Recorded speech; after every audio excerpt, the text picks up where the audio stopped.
Hello everyone. Today we are going to learn about one of the most important candlestick signal, which is the hammer signal.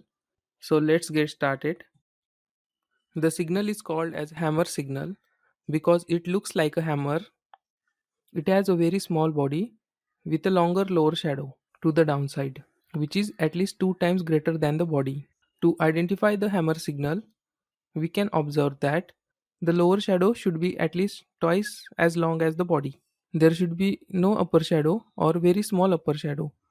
The body should be near to the top range of the trading. The body color doesn't matter, but the green body is slightly stronger than the red one. The confirmation is needed with a bullish positive day to confirm the reversal from downtrend to uptrend. In some conditions, the hammer signal is more powerful.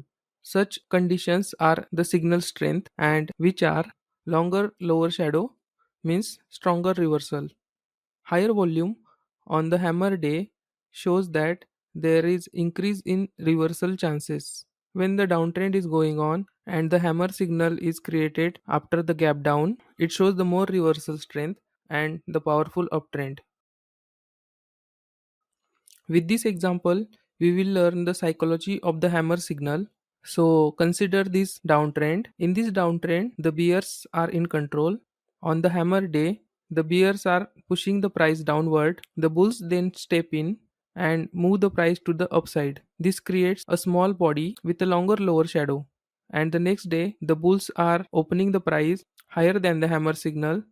It shows that the bulls are taking control and the reversal has occurred, resulting into the strong uptrend. In the next example, we can see that here the color of the body of the hammer signal is red, but it doesn't matter with the color.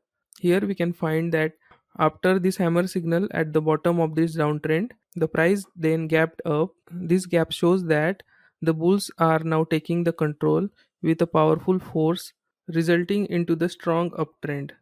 So this is it for this video. We'll meet you in the next video. Thank you for watching.